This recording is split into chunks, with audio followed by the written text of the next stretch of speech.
اعوذ باللہ من الشیطان الرجیم بسم اللہ الرحمن الرحیم کلا بل لا تکرمون الیتیم ہرگز نہیں بلکہ تم عزت کرتے یتیم کی ولا تحاضون علی طعام المسکین اور نہیں تم آپس میں ترغیب دیتے مسکین کے کھانا کھلانے پر وتأکلون التراث اکلا لما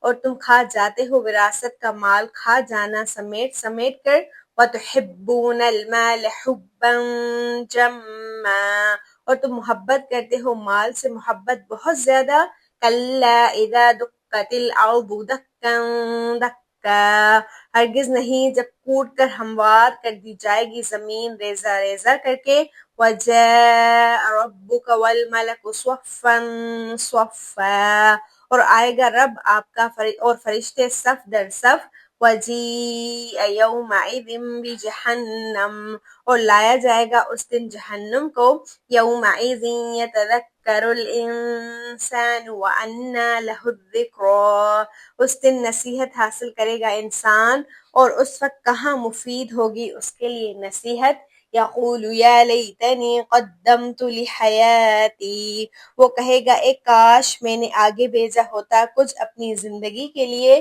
فَيَوْمَئِذٍ لَا يُعَذِّبُ عَذَابَهُ أَحَدٌ تو اس دن نہ عذاب دے گا کوئی ایک اس جیسا عذاب وَلَا يُوثِقُ وَثَاقَهُ أَحَدٌ اور نہ جھگڑا کرے گا کوئی ایک اس جیسا جھگڑا یا ایتھا النفس المطمئنہ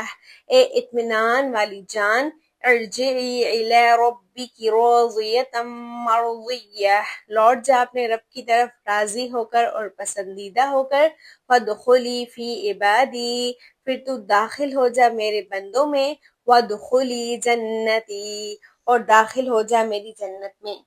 سورۃ الفجر کے شروع سے ہم نے دیکھا کہ اللہ تعالیٰ نے جن چیزوں کی قسم کھا کر ہمیں سمجھانا چاہا ان میں ہمارے لیے ہدایت تھی اور ان میں ہمارے لیے نصیحت تھی کہ جس طرح ہر چیز کا اللہ تعالیٰ نے جوڑا بنایا ہے اسی طرح اس دنیا کا ایک جوڑا ہے آخرت اور اگر تمہیں یقین نہیں آتا تو تم پہلے قوموں کو دیکھ لو وہ بھی ہلاک اور تباہ اور برباد ہوئے یعنی اس دنیا کو انہوں نے اصل سمجھا جو طاقت انہیں دی گئی تھی ویسی اور کسی کو نہیں دی پھر چاہے وہ قوم سمود ہو قوم عاد ہو یا فرعون والے ہوں انہوں نے اس دنیا کو سب کچھ سمجھا تو ہم نے پھر انہیں پکڑا عذاب میں پکڑا اور اب تم بھی انہی جیسے کام کرتے ہو جب تمہیں تمہارا رب آزماتا ہے نعمتیں دے کر تو تمہیں لگتا ہے کہ تم رب کے چہیتے ہو اور جب تمہیں تمہارا رب کچھ غم دے کر آزماتا ہے تو تمہیں لگتا ہے کہ تمہارے رب نے تمہاری عزت کم کر دی یعنی کہ دنیا کا مل جانا تمہیں عزت لگتا ہے اور دنیا کا چلے جانا یا مشکلات کا آ جانا تمہیں لگتا ہے کہ تمہاری عزت چلی گئی یعنی تم ان تمام چیزوں کو پرکھتے ہو سامنے رکھ کر کہ اگر میرے پاس دنیا ہے تو میرا رب مجھ سے راضی ہے تو فرعون کے پاس سمود کے پاس قوم عاد کے پاس جتنی دنیا تھی اتنی تو تمہارے پاس ہے ہی نہیں بلکہ اصل بات یہ ہے کہ تم اخلاقاً گر چکے ہو ایک تو تم توحید میں پہلے سے ہی گرے ہوئے ہو تم اپنے رب کی بات مانتے نہیں لیکن اخلاقاً بھی تم گر چکے ہو کہ تم یتیم کی عزت نہیں کرتے تم مسکینوں کو کھانا نہیں کھلاتے تم وراثت کا مال سمیٹ سمیٹ کر کھا جاتے ہو یہاں تک کہ بلکہ تم محبت رکھتے ہو مال کی مال کو تم نے اپنا خدا بنا دیا ہے تو یاد رکھو وہ دن جب زمین کو کوٹ کوٹ کر ہموار کر دیا جائے گا سیدھا کر دیا جائے گا اور جب تمہارا رب فرشتوں کے ساتھ صف در صف یعنی لائن بنا کر آئے گا یعنی اس دن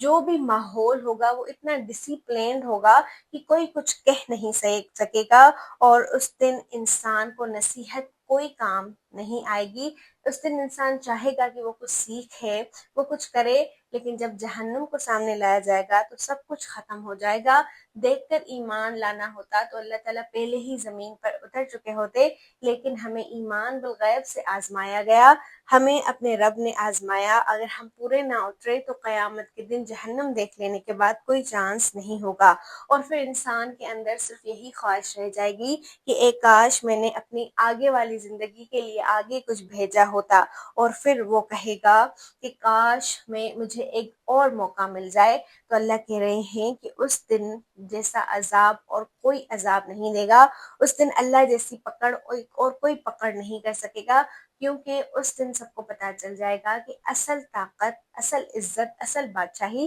صرف اور صرف اللہ کی ہے، اور پھر ان میں سے وہ لوگ بچ جائیں گے جو اطمینان والے ہوں گے، جو اپنے نفس کو مطمئن رکھتے ہوں گے، جو نفسانی خواہشات سے بچتے ہوں گے، اور وہ بھی اپنے رب سے راضی ہوں گے، ان کا رب بھی ان سے راضی ہوگا، اور وہ انہیں کہے گا کہ تم میرے بندوں میں اور میری جنت میں داخل ہو جاؤ۔ تو اللہ تعالیٰ ہمیں قوم عاد، قوم سمود اور قوم فرعون کے عمل پر نہ چلائے، بلکہ اللہ تعالیٰ ہمیں ان لوگوں میں سے کرے جنہوں نے اپنی خواہشات کو